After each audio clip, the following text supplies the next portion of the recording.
Welcome to Mile High Reefers. I'm Scott Anderson, and I'm here with Ken Wingerter of Hydrospace. And today, I'm growing my own bacteria. Ken, thanks for being on the show. I appreciate it. Thanks, Scott. So, I'm used to your normal PNS Pro Bio. This is slightly different. Tell me what we're growing. Well, we're going to make a brew of bacteria from the PNS Home Grow Kit, which actually comes in 3 different species. So some people have called this Pro Bio and like a larger bulk package of Pro Bio. Pro Bio, PNS Pro Bio is a completely different thing. It's made out of a culture that's made out of a tea that's made out of an aquatic plant. So basically it's like an herbal growth medium, whereas this is a mineral growth medium. Basically just a mix of salts and powders in a little packet that we'll see in a bit, but it's completely dry, and the end result is a little bit different. The bacteria behave a little bit differently because it is a different growth medium, but it does include the bacteria, the same strain that's in PNS Pro Bio. But as I mentioned, there are 3 different species. There's Rhodospirillum rubrum and Rhodobacter capsulatus. In this case, we're going to be growing Rhodospirillum rubrum. So I really love the Pro Bio product, and I'm real interested to try this out in my tank. So this will make us 2.5 gallons. And I'm really starting to get into live foods for my tank. And dosing this into my tank as a live food sounds really cool. So this must be the bag we're gonna make it in. Yep. There's the cap. One quick pro tip. I just thought of while we were opening the box. This just sits right underneath. So if you're using a blade to open the box, be careful not to puncture this this lightweight polyurethane.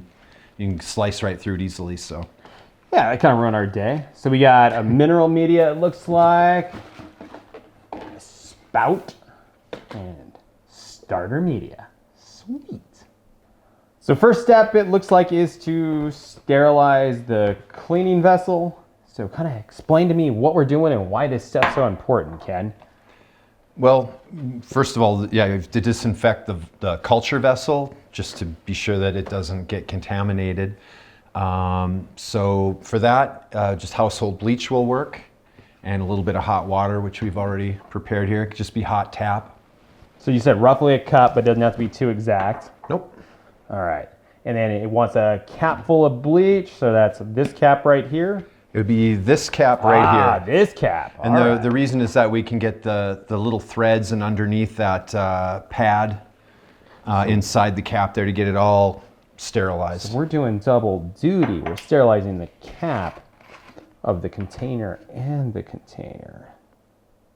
See if I can do this without making a mess. Oh, look at that. Then is it easiest just to add it to the water? You could do that. Seemed like an easy way to do it. All right. I guess we gotta open this up. Is there a trick to the bags? Yeah. Sometimes pouring the hot water in there will actually soften up the. Ah, all right. And then it's easier to. I see. Okay, so you got a funnel. Actually, yeah, you can. So. I'm dripping. There we go.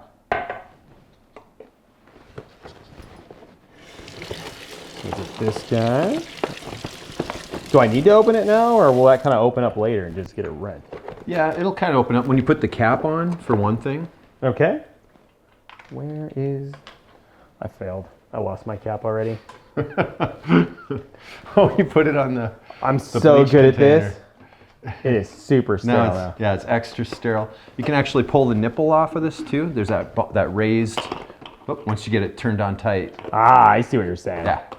Pull this up like that. Yep, and then it's easier to finagle. There we go, okay. See, little tricks and tips, that's... Oh, but now once you got... Now, I got the cap on, I can't do it. A little bit all right, exact. I got it, all right. Super cool. Okay, so that's going to be a lot of PNS Pro Bio. We're making 2.5 gallons, and it's not PNS Pro Bio. Is there a fun name for it? Because usually your stuff's fun, like yellow snow. Yeah, well, it's just PNS home grow, one of the PNS 3 home species. grow. So, this will be, PNS Pro Bio would be Rhodopseudomonas. In this case, it's Rhodospirillum. And it'll do roughly the same thing in my tank, right? Roughly, they're all a little bit different. Each of the 3 has different favored growing conditions. So, actually, if all 3 work together, in fact, it increases the chance that one will survive since they all prefer kind of a different niche in the tank. And how long do I need to clean this thing out for? Oh, just enough to make sure that the whole inside makes contact with that bleach water, and you're pretty much good. The bleach is strong enough that it doesn't require a lot of contact time. And are we worried at all about the bleach killing the bacteria later? Nope, and in fact, that's why we don't rinse, because there's usually spores of different types that survive in your faucet. So if we use tap water, so usually you want to shake out every little drop, if there are any, not to say you left any, but I left a couple. yeah, so just get those drops out, and if you do that, you can be pretty certain that the amount of bleach in there is negligible. All right, can we just put 2.5 gallons of water on the power burner? Anything special we need to do with this? Just make sure you bring it to a boil, of course, but a lid actually helps because it'll keep you at 2.5 gallons. If you actually don't have a lid, that's fine, but you might want to add like an extra cup of water just to compensate for the evaporation. All right, Ken, we've got our pan up to a light boil at this point. What do I do now? Well, if the water is at the boiling point, then we know that it's okay to add the culture medium. So, yep, just pull the lid and Add the salts. yep, throw it all in. Cooking here. Yeah, nice and slow, just in case there's some. I'm used to some other media we use where it actually bubbles and fizzes and this stuff's a little more mild when it goes in. And then we can stir it with our sterilized spoon or... There we go, and I assume that the boiling will give it a bit of a sterilization anyways. Yep, Oh, and it's turning yellow on us. Look at that. Yep, those are actually, that's the only thing that would cause the color. It's just the B vitamin mixture that goes in here. It would otherwise be colorless. Neat. Yeah. And that's actually what makes yellow snow its color, isn't it? In yellow snow, it's specifically vitamin B12, the cobalamin. This is the full B vitamin complex. Oh, nice. So we have all the vitamins, all the trace elements, everything in this one packet. So now we have the packet itself, the contents, because of the water boiling, the entire culture medium is sterile. So at this point we can cut the heat, replace the lid, and under normal it's probably safe because it's boiling, but under normal circumstances you might want to put the lid up so that it doesn't touch a surface that could be contaminated. And at this point you can just pull it off the heat actually, just set it next door. There we go. And now all we're going to do is just let it cool down to 75 degrees is I think what we have in the instructions. All right, so we've been cooling for a little while. What's my next step? Well, now we want to just keep testing the temperature to catch it between 85 and 75 Celsius. Actually, or you can just poke it through the hole. Ah, yeah, the hole. And if it fits. Oh, it doesn't Darn. quite fit. All right. So the instructions say 75 C for the cooling, but we can just go down to 85 C. Actually, obviously, the hotter is safer from a biosecurity standpoint, but just from a human standpoint, if you're worried about getting burnt or anything, it's okay to go down to 75. The thing we don't want to do is melt the culture vessel. So As long as you're below 85°C, you're safe there. What are we at? We are at 88. All right, so we're gonna check temperature again, but I'm told every time I need to give it a spritz for biosecurity. We don't want any bacterial contamination. So let's see how we do.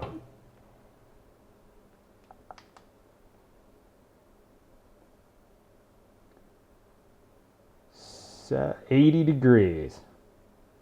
84. All right, 85, and that is exactly what we're looking for. We're good. All right, now we got to put our solution in the bag. So you said sterilize first. I'll go ahead and just spritz around the outside before you even open it. Before I open it. Yeah. Maybe get your hands a little bit too. Anything you touch with. It's a good idea. We don't want to. And of course, if you're sensitive to hydrogen peroxide, you throw on some gloves. But all right, so we're spritzed around here. Put this in here. And not yet. Not till you're totally ready to go. Okay. And as long as it's open to the air, there's all kinds of stuff floating around in the air. So just keep things open only when they need to be open. So we can pull that over here. Just set it there for a moment. We're going to use the funnel, but again, even though we've sterilized it, it's always good to give it an extra spritz before we, especially anything that's going to touch. And then maybe grab the tabs on the edge of and then just spritz where you were touching it. All right. And they say life finds a way. They definitely mean that in the case of bacteria. So anything you touch or anything that's been exposed to air for a while, spray the heck out of it. I think gloves might be good for this. Yeah, and even then spray the heck out of the gloves. So I think we're good here if you want to get ready for that. And this goes in here. Could be, and in this case, it's going to be a job for 2 people. I'll hold this for them. All right. Without getting my hands anywhere near, and then very carefully. Great. Go nice and slow, because it's very hot. There we go.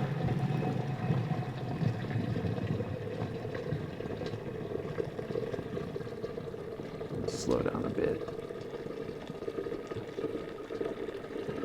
Yeah, it's a little hot. I can Are see you getting why. hot? No, I mean, I just gotta watch where I put my hands. I can see why. You gotta let it cool. Just move back a little bit. This is almost one of those don't do this way at home kind of things, because my unprotected hand here is definitely a liability. Yeah, safety first. For the record, I'm not necessarily recommending this. Oops. As I spill it all my salts. A nice thick neoprene gloves would be perfect for this job. If you have some kind of like kettle that has a valve on it, obviously that's nice. Yeah, that's normally what we use at home for our larger batches, but we use this smaller kettle for the purposes of making one of these little 2.5 gallons. But in any case, just be extra careful, because 85°C is still pretty hot. And pour better than me. And when you get down to the bottom there's going to be a little bit of undissolved salt. You can actually stir that up a little bit if you want, and just doesn't have to go in there, but it's extra. You'll get more bacteria if you give them more food. Yeah, just a little tiny bit down there. Put this up so you guys can see it. There we go.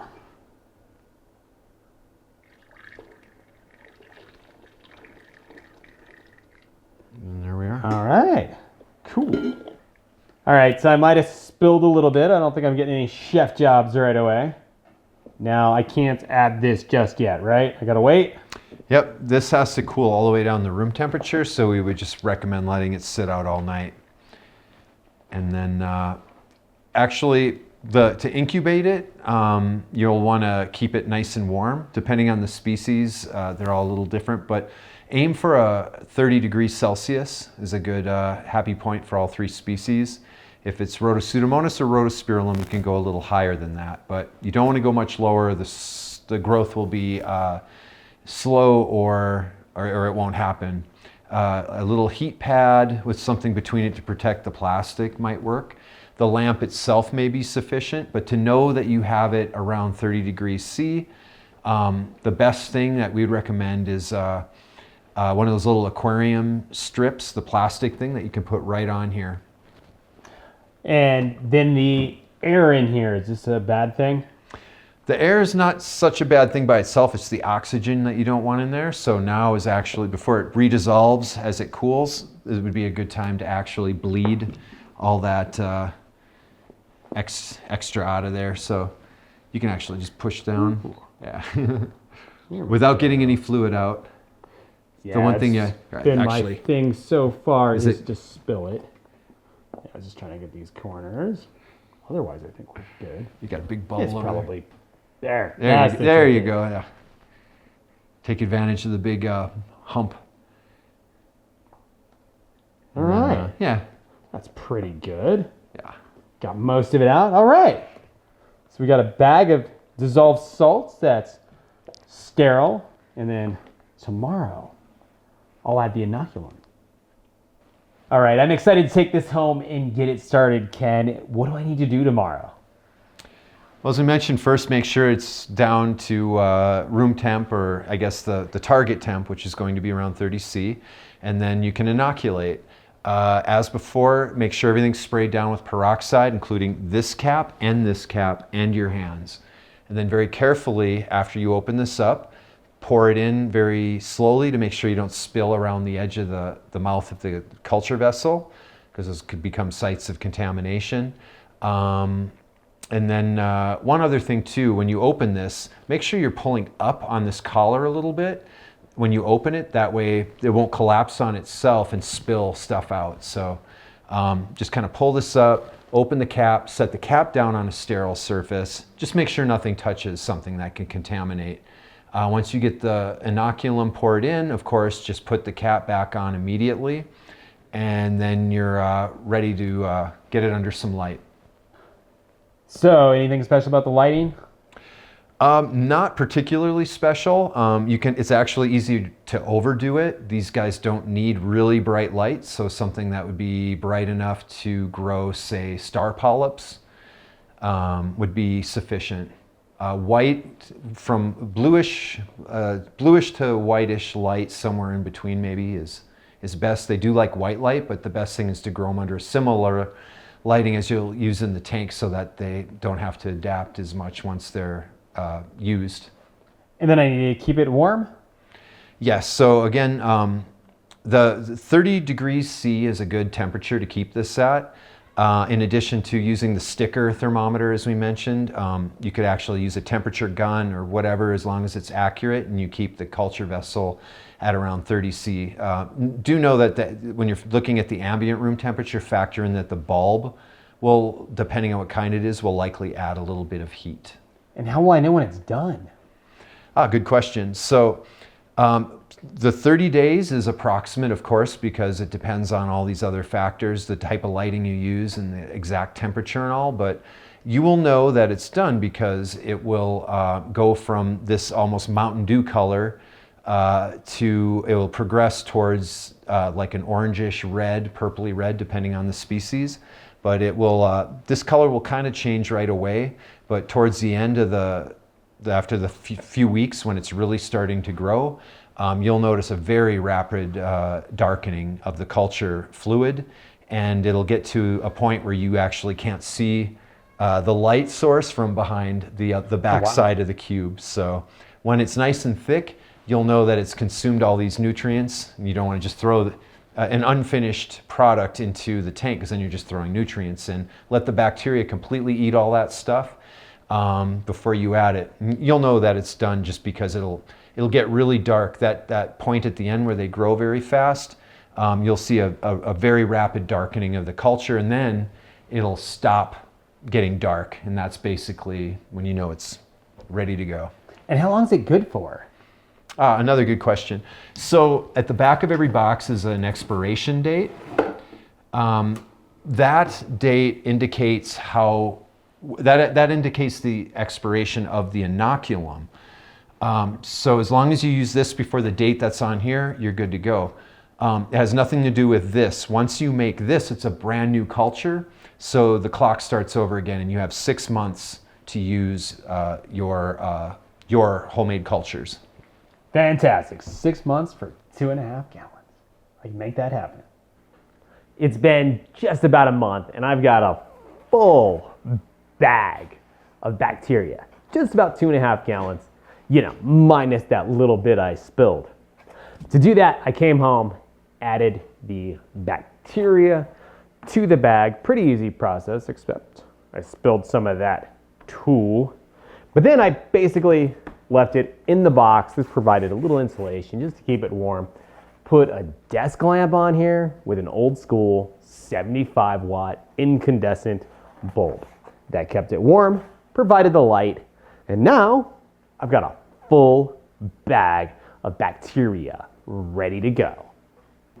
The PNS Home Grow Kit costs $140, makes 2.5 gallons, and so by my math, that's roughly 20% of the price of buying the individual bottles, which is a pretty good value proposition if you use a lot. This should treat about 8,000 gallons worth of aquarium water. So for somebody like me who uses the crap out of this stuff, I think it's a pretty good value proposition. To find out more, hit up hydrospace.store. And no, this isn't sponsored content. Nobody's paying me anything, except I got a big old bag of bacteria to use in my tank. Honestly, I use this in my own personal tank. I'm loving the effects I'm getting from it, so that's why I use it. I use this like food in my tank. Every day when I feed the tank, it gets a shot of bacteria, because coral eat bacteria, and why not? Well, thank you, Ken. It's been great doing this. I'm really excited to try all this out. All right, well, thank you guys for checking out the PNS Home Grow Kit. I'm excited to see what this does for my tank. I'll have 2.5 gallons to hopefully fix some of those issues we're seeing. So I'm really excited to try this out. So thanks for watching Mile High Reefers. Like, comment, subscribe, and I'll see you on the next one.